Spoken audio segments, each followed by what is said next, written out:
오늘 우리가 함께 읽은 내용을 전체적으로 보면 예수님의 사역 한 중반기쯤에 해당하는 일들인데, 특히 주께서 제자들을 훈련하시는 성격이 강해 보입니다. 그 앞에 6장에서 주님은 오병이어의 표적을 행하신 후에 오늘 다시 칠병이어의 표적을 행하시면서 예수님의 관심은 지금 그 제자들에게 있음을 볼 수 있습니다. 주님은 그 제자들을 함께 데리고 다니시면서 많은 사람들에게 복음을 전하시고 이적을 보여주시면서 그 모든 말씀과 표적과 사역 속에서 예수님이 어떤 분인가 하는 것을 제자들이 무엇보다 바로 깨닫고 보기를 원하셨습니다. 앞으로 제자들이 할 일이 얼마나 크겠습니까? 주님을 따라다니며 주의 말씀과 사역을 보면서 지금 이 사역이 무엇을 의미하는지, 주님이 어떤 분인지 누구보다 제자들이 주님과 주의 사역을 잘 이해하고 깨달을 수 있는 사람이 되어야 되는 것입니다. 그러나 주를 따르는 무리들은 물론이거니와 예수님의 제자들조차 좀처럼 예수님이 어떤 분인지, 주의 사역이 무엇을 의미하는지 잘 깨닫지 못하고 있음을 볼 수 있습니다. 오늘 본문에는 예수님이 그런 둔한 마음에 제자들을 바라보시며 답답해하시고 또 책망 섞인 말씀을 하시는 내용이 나옵니다. 17절 이하에 보면 예수께서 아시고 이르시되 너희가 어찌 먹는 떡이 없음으로 수군거리느냐? 아직도 알지 못하며 아직도 깨닫지 못하느냐? 너희 마음이 그렇게 둔하냐? 너희가 눈이 있어도 보지 못하고 귀가 있어도 듣지 못하느냐? 또 기억하지 못하느냐? 그 맨 뒤에 보면 이러시되 아직도 깨닫지 못하느냐? 라고 말씀하십니다. 여러분들은 어떻습니까? 주님을 지금까지 믿고 따라온 횟수가 1년, 5년, 10년, 아니 평생 지금까지 주를 믿고 따라오면서 주님이 어떤 분인지, 주께서 하시는 또 사역과 그 교회와 일들이 어떤 것인지 좀 알 것 같습니까? 좀 깨닫고 있습니까? 아니면 아직도 1년이 지났는데 5년이 지났는데도 10년이 됐는데도 불구하고 아직도 하나님이 어떤 분인지, 주님이 어떤 분인지, 성령이 어떤 분인지, 교회가 뭔지, 신앙이 뭔지, 천국이 뭔지, 영혼이 뭔지, 왜 이런 일들을 하는지, 왜 그런 부분을 아직도 깨닫지 못하고 있지 않는지 모르겠습니다.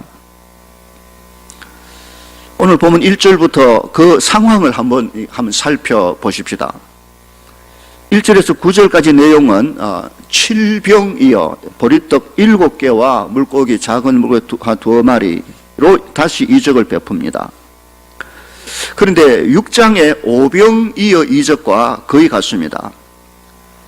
장소가 다르고 모인 숫자가 다르고 그 대상이 다르고 또 떡 남은 조각이 다른 뿐이지 거의 전체 이루어지는 표적의 상황은 똑같은 일들이 한 번 더 일어나고 있는 것입니다. 1절 보십시오. 또다시 큰 무리들이 예수께 나와 말씀을 듣고 있었습니다. 약 4,000명이라고 밝혔는데 여자들, 아이들 포함하면 한 10,000명도 넘은 숫자입니다. 그런데 그들이 주께 나와 무려 3일 동안 주님과 함께 말씀 집회를 열고 있었습니다. 가지고 온 음식이 다 떨어지고 그러자 점점 배고픈 사람이 생기고 굶는 사람이 속출하게 됩니다. 그때 예수님께서 제자들을 불러서 말씀하십니다. 말씀을 듣기 위하여 나온 이 많은 무리를 봐라. 얼마나 불쌍하냐. 그들이 지금 배고플 텐데 지금 이 사람들 그냥 돌려보내면 어쩌노? 엄청 멀리서 온 사람도 있는데 이를 어쩌면 좋겠노? 하고 제자들에게 주께서 말씀을 하십니다. 이건 다분히 의도적인 말입니다. 주께서 여러 가지 제법 말씀을 길게 하시며 이러이러한 상황인데 이 사람들 다 배고픈데 그냥 돌려보내면 기진할 긴데 이 사람들 어찌했으면 좋겠냐 하고 제자들의 반응을 의도적으로 기다리며 묻고 있는 그런 말씀이 나옵니다.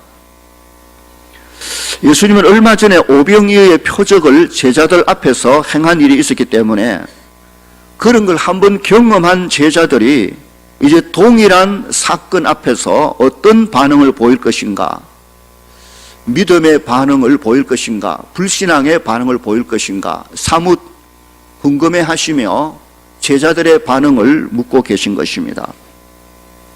그런데 4절에 제자들의 반응을 보십시오. 제자들이 대답하되 이 광야, 이 빈들에서 어디서 떡을 얻어 이 사람들로 배부르게 할 수 있으리까? 한마디로 여기 광야인데 떡이 어디 있습니까? 저희는 못합니다 라는 말입니다. 이전에 오병이어 때 예수님께서 이 빈들에 모인 이 사람들 너희가 떡을 먹을 걸 주라 라고 하셨을 때 제자들이 뭐라고 했습니까? 이 빈들에 이 많은 사람 먹이려면 200데나리온이라는 돈이 있어야 되는데 이 어디서 그 돈을 구해옵니까? 안 돼요. 못합니다 라고 한 적이 있습니다. 지금도 똑같은 반응입니다. 똑같은 반응입니다. 그때 엄청난 역사 표적을 보았으면서도 그걸 보고 배운 것이 하나도 없다는 것을 보여주는 것입니다. 그 오병이어의 사건을 경험하면서 뭔가 강하게 느끼고 깨닫고 배운 게 있었다면 주님이 그렇게 말씀하실 때 아니 주님 지금 배가 고픈 게 문제입니까? 지금 이 많은 사람들이 3일 동안이나 주의 생명의 말씀 하늘 양식을 풍성히 먹지 않았습니까? 이것만 해도 충분하지 않습니까? 영적으로는 배고프지 않습니다. 혹 3일을 굶었다고 이 사람이 죽게 하겠습니까? 뿐만 아니라 지금 주님과 함께 우리가 있는데 뭘 걱정하겠습니까? 라고 만약에 했더랬으면 주님이 얼마나 기뻐했었겠습니까? 기쁨으로 그들을 위하여 칠병이어의 표적을 통하여 배불리게 하셨을 것입니다. 그러나 제자들의 이러한 둔한 마음을 보신 예수님 그 후에 아무 말씀도 안 하십니다. 너희가 어째 이래? 속으로는 그런 마음이 드셨겠지만 입을 다물고 말씀을 안 하시고 5절부터 묵묵히 그냥 칠병이어 다시 한번 표적을 보여주십니다. 예수께서 물으시되 너희에게 떡 몇 개나 있느냐? 이르되 7이로소이다 하거늘 예수께서 무리를 명하여 땅에 앉게 하시고 전에처럼 똑같은 대화 장면 이루어집니다. 숫자만 좀 다를 뿐이죠. 떡 7개를 가지사 축사하시고 떼어 제자들에게 나누어 주게 하시니 떡을 가지시고 축사하시고 떼시고 나누어 주시고 제자들이 무리에게 나누어 주는 것 오병이어 때 행했던 일과 똑같은 일을 그대로 지금 다시 반복하고 있는 것입니다. 그 결과도 똑같습니다. 장소나 모인 숫자나 떡 남은 개수만 다를 뿐 8절에 그들이 다 배불리 먹고 같은 상황이 다시 한번 일어났습니다. 여기까지 왔으면 이것을 본 제자들이 어찌해야 하겠습니까? 그들의 반응이 어떻게 해야 되겠습니까? 주님, 저희가 미처 몰랐습니다. 우리 주님의 자비하심과 또 능력과 그 풍성함이 얼마나 큰지 제가 그걸 깨닫지 못하고 주께서 말씀하실 때 안 됩니다라고 여기 빈들인데 어디서 떡을 구합니까? 라고 경솔히 말한 것을 용서해 주십시오. 주여 이제야 깨닫겠습니다. 주님이 어떤 분인지 알 것 같습니다. 적어도 그래서야 안 되겠습니까? 그러나 9절 이후 보십시오. 예수께서 모인 그 무리를 흩어질 때까지 제자들은 전혀 어떤 반응도 보이지 않습니다. 뭘 깨달았는지 안 깨달았는지 아무 말이 없습니다. 역시 주님도 그들을 향하여 아무 말씀도 안 하십니다. 속으로는 도대체 이 아이들이 이렇게도 둔한가 싶어도 그래도 입을 다물고 그 제자들과 함께 배를 타고 달마누다 지방으로 가셨습니다. 아직도 전혀 깨닫지 못한 제자들 앞에서 주님은 아무 말씀 안 하시고 다른 곳으로 함께 이동하고 계셨습니다. 그때 11절 보십시오. 바리새인들이 나와서 예수를 비난하고 그를 시험하여 하늘로부터 오는 표적을 구했다. 이 바리새인들이 12절에 예수님께서 마음속으로 깊이 그들을 바라보며 탄식하시고 이러시되 어찌하여 이 세대가 표적을 구하느냐? 내가 진실로 너희에게 이르노니 이 세대에 표적을 주지 아니하겠노라 라고 말씀하십니다. 여러분, 표적이라는 말은 이적이라는, 기적이라는 말과 조금 차이가 있습니다. 기적, 이적은 단지 어떤 신기한 불가사의한 일들이, 불가능한 일들이 일어나는 기적이 일어났다라고 말하지만, 표적이란 그런 이적과 기적을 통해서 참된 진리, 진짜 의미를 보여주기 위한 목적을 가진 사인과 같은 것이죠. 그냥 신기한 일만 드러낸 게 아니라 신기한 일을 통해서 어떤 메시지를, 사인을 던져주는 이 표적인 것입니다. 그러나 바리새인들은 예수님의 기적, 그 표적의 의미, 그걸 통해서 예수님이 어떤 분인지, 메시아에 대한 관심, 하나님의 아들에 대한 능력, 이런 데 전혀 관심이 없고 오로지 표적에만 관심이 있습니다. 그들은 그 표적을 행하는 예수님을 비난하고 시험하기 위하여라고 말했습니다. 표적 한 번 더 보자. 우리 확인해 보자. 주님이 어떤 분인지, 그가 어떤 하나님의 아들 메시아로 오셨는지에 대한 관심이 아니라 바리새인들은 오로지 표적만 붙잡고 그걸 통해서 주를 비난하고 시험할 목적으로 그랬다고 했습니다. 다시 말하면 그들에게 표적은 아무런 의미가 없습니다. 뭐 그들 앞에 무슨 쇼하기 위하여 할 필요가 뭐 의미가 없는 것 아닙니까? 주님은 그들을 바라보고 탄식하셨습니다. 그들이 이걸 보고도 하나도 깨닫지 못하고, 그걸 보고도 주님의 주님 되심을 알지 못하고 메시아이심을 인정하지 못하고 그 엄청난 사건을 듣고도 전혀 느끼는 게 없고 전혀 깨닫는 게 없는 그들을 바라볼 때 이들에게 표적은 더 이상 의미가 없다 하며 탄식하셨습니다. 바리새인들 향하여. 그런데 문제는 바리새인들만 그런가 하는 것이죠. 아니죠. 예수님의 제자들도 마찬가지라는 것입니다. 13절에 그들을 떠나 다시 배에 올라 건너편 갈릴리 쪽으로 가십니다. 그런데 그 배 안에서 제자들이 말하는 거 보십시오. 배가 좀 고팠는지 갑자기 제자들이 떡 생각이 났습니다. 아차, 떡을 안 가져왔네. 큰일 났다. 떡 몇 개 있는지 알아봐봐. 한 개밖에 없네.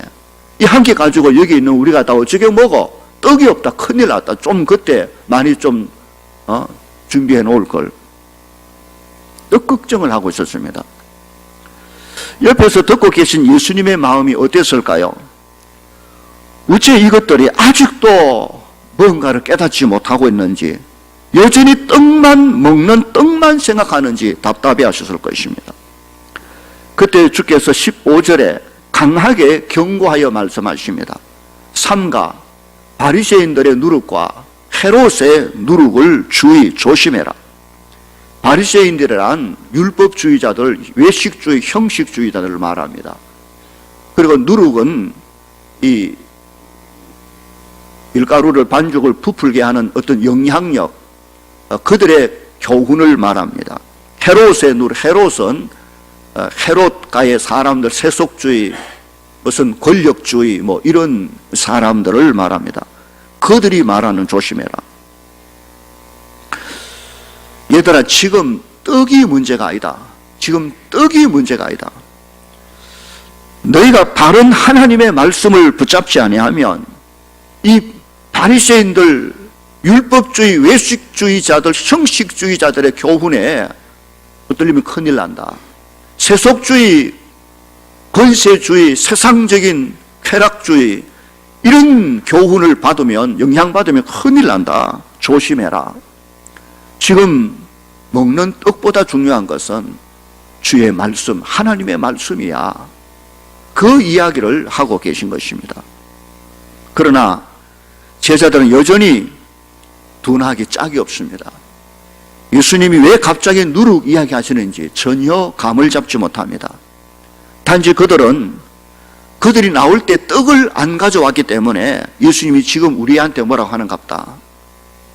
주께서 말씀하시기를 떡을 가져오긴 어디서 가져오되 바리새인들, 서기관들에게 가서는 떡 가져오지 마라. 그 사람들한테 떡 얻으면 싫다. 떡 이야기를 하는 것으로 오로지 제자들은 먹는 떡밖에 생각이 없다는 것이죠. 주의 마음과 이들은 너무 다릅니다. 그때 주의 마음이 이해가 되십니까? 그런 제자들을 향하여 주께서 말씀하신 게 아까 처음 제가 읽은 부분이죠. 17절 이하. 너희가 어찌 떡 없다고 지금 수군대고 있느냐? 아직도 알지 못하며 깨닫지 못하느냐? 너희의 마음이 이렇게도 둔에 빠졌냐? 너희가 눈이 있어도 보지 못하며 눈은 왜 달고 다니는데, 귀가 있어도 듣지 못하며 그동안 들은 건 어디로 흘려보내버렸는데 기억하지 못하느냐? 도대체 머리는 왜 달고 다니냐는 지금 뜻입니다. 내가 떡 5개를 5,000명에게 떼어줄 때 조각 몇 바구니를 거두었더냐? 예, 12린이다. 내가 7개로 4,000명에 떼어줄 때 조각 몇 광주리를 거두었더냐? 제자들이 말은 예, 7광주리 거두었나이다. 아이고, 대답은 참 잘하네. 어째 그건 잘 알고 있네. 어째 그러면서도 아직까지 이 일을 행하신 내가 누군지, 이 의미가 무엇인지 아직도 깨닫지 못하느냐? 어떻게 그리 둔하냐? 왜 봐도 안 보이느냐? 왜 그것밖에 안 보이느냐? 왜 진정 의미, 그 속은 안 보이고 겉만 보느냐? 어찌 된 거냐? 눈을 떠도 눈이 감겼고 귀가 있어도 안 들리고 들어도 내가 듣지 못했으니 이 일을 어찌하면 되겠노? 하는 그런 의미입니다. 제자들만 그렇습니까? 오늘 우리는 어떻습니까? 지금까지 신앙생활을 1년 하고 2년, 5년, 10년, 20년, 30년 평생을 성경 읽고 기도하고 예배해 오면서 우리가 깨달은 게 뭡니까? 수도 없이 보고 듣고 경험하며 나는 하나님의 말씀에 대하여, 하나님에 대하여 깨달은 게 있습니까? 왜 하나님께서 내게 그렇게 많은 복을 주셨는지 혹 아직도 모르겠습니까? 그걸 가지고 여전히 나는 복 받았으니 내가 잘 먹고 잘 살아, 나는 편하게, 이것만 생각합니까? 하나님이 그걸 하라고, 네 배만 채우고 먹고 살아라고 그렇게 넘치도록 복을 주셨습니까? 아직도 하나님이 내게 복을 주신 이유를 아직도 모르겠습니까? 왜 주께서 건강을 주셨는지, 내게 지식을 주셨는지, 은사를 주셨는지, 그저 먹고 살라고만 주셨습니까? 아직도 하나님의 주신 의도, 주의 뜻을 모르겠습니까? 그저 1년 짧게 나온 사람이면 모르겠지만 5년, 10년이 돼도 그 하나님의 내게 주신 은혜를, 주신 뜻을, 그 이면을 기억하지 못하면 안 되는 것이죠. 왜 지금까지 진해 동부교회, 이곳 교회에 나오게 됐는지, 하나님이 이곳으로 보내주셨는지 아직도 모르겠습니까? 그냥 갈 교회 없어서 옆에 선의가 나왔습니까? 왜 하필 동부교회에 보내주셨습니까? 아직도 하나님이 그렇게 하신 하나님의 뜻을 찾지 못하겠습니까? 왜 하나님께서 내게 이런 직분을 주셨습니까? 왜 집사의 직분을 장로와 권사와 목사의 직분을 주셨습니까? 그저 때가 되니 시간 되니 그렇게 세웠다 생각하십니까? 아직도 그것밖에 생각이 안 되십니까? 왜 내게 그 직분을 주셨는지 하나님의 마음이 깨달아지지 않습니까? 그렇게도 둔합니까? 아직도 깨닫지 못합니까? 아직도 모르겠습니까? 이게 제 말이 아니고 주님의 말입니다. 왜 내게 이런 남편을 주셨고 이런 아내와 이런 자식을 주셨습니까? 아직도 모르겠습니까? 왜 내게 고난과 질병과 아픔을 주셨습니까? 아파서 울 줄은 알았지. 그 아픔을 통하여 하나님께서 내게 주시는 의도, 하나님이 내게 말씀하시는 것은 아직도 모르겠습니까? 그만큼 아팠으면서도, 그만큼 시간 흘렀으면서도, 그만큼 했었는데도 불구하고 아직도 이게 뭔지, 왜 이러는지, 왜 내 삶에 이런 환난과 파도가 오는지 아직도 모르겠습니까? 하나님이 능력이 없다고 생각하십니까? 오늘 성경은 아직도 깨닫지 못했느냐고 말씀하시는 주의 말씀 앞에 서야 합니다. 그만큼 말하고 가르쳤어도 아직도 철없는 아이처럼 부모의 마음을 이해하지 못하는 자식처럼 행동하고 있지 않는지. 이스라엘 백성들이 그랬습니다. 그렇게 선지자를 보내고 경고하고 말씀하고 하셔서도 백성들은 하나님의 마음에 하나님의 말씀을 깨닫지 못하고 끝까지 불순종하고 불신앙하고 우상숭배하고 음행하다가 결국 하나님의 심판을 받아야만 했습니다. 결국 북이스라엘도 망하고 남유다도 망하고 다 망하고 포로로 잡혀간 후에야 비로소 깨닫습니다. 저는 초등학교, 국민학교 6학년 때 반장을 해본 적이 있습니다. 그때 저희 반 아이들이 많아서 한 반이 90명 가량 됐습니다. 울릉도에서 한 반, 6학년 한 반 90명 많죠. 게다가 우리는 어릴 때부터 같이 계속 한 동네에 자라기 때문에 모이면 장난치고 떠드는 게 아주 전문입니다. 장난이 얼마나 심한지 쉬는 시간만 되면 정신없이 뛰어놀고 그렇게 합니다. 어느 날 선생님이 수업 시간에 들어오셨는데도 불구하고 또 모르고 안에서 막 난장판 떠들고 있었습니다. 물론 저는 반장이기 때문에 조용히 안 떠들고 있었습니다.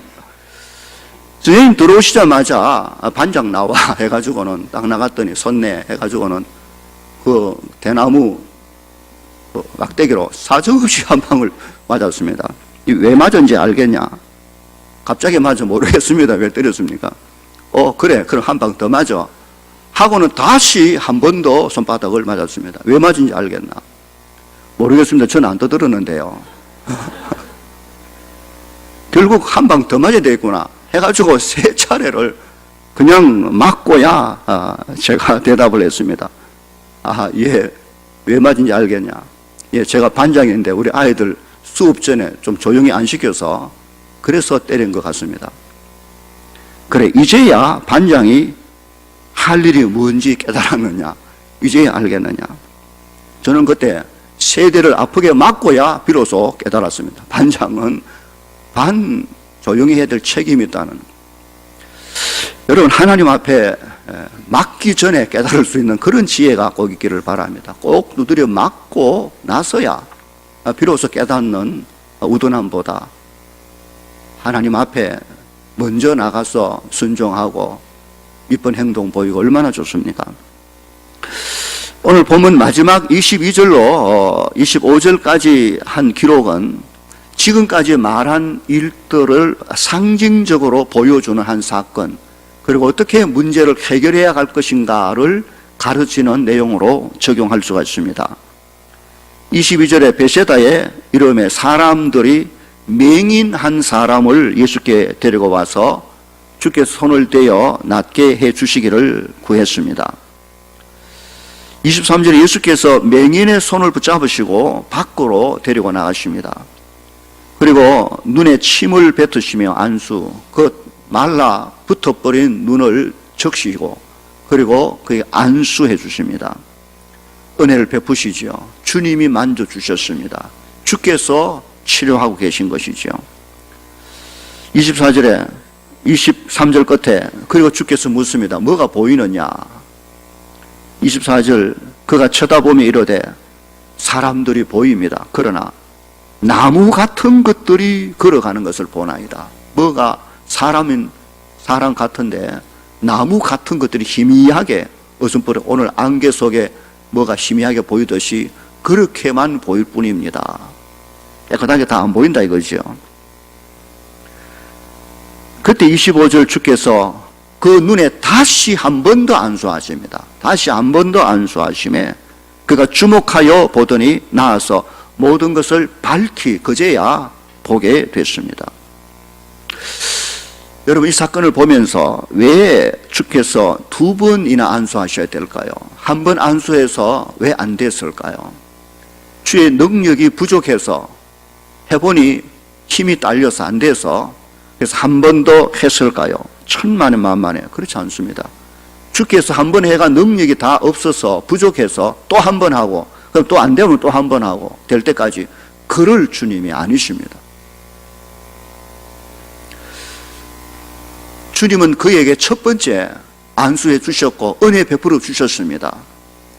그리고 충분히 주께서 만져주신 은혜가 그에게 넘치고 넘쳤습니다. 그러나 그 은혜를 잊고서도 그가 밝히 눈을 뜨지 못한 것은 당시 제자들의 상태, 마음을 의미합니다.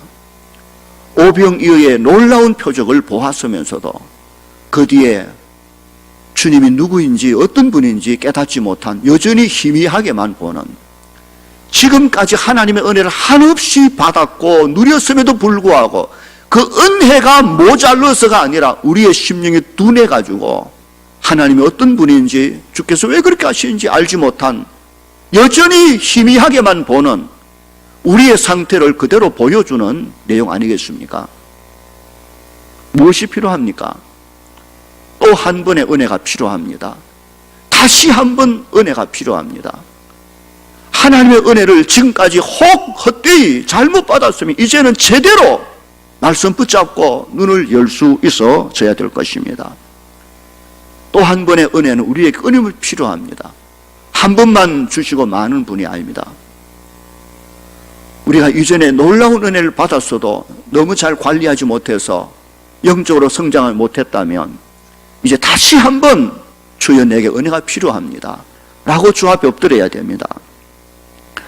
하나님이 아브라함을 갈대아 우르에서 부르셨습니다. 부름받아 나왔으나 하란에 머물러 정착하고 말았습니다. 거기서 하나님은 끝내지 않았습니다. 하란에서 다시 한번 아브라함을 불러 내시는 장면이 창세기 12장에 나옵니다. 다시 한번 부르심의 은혜.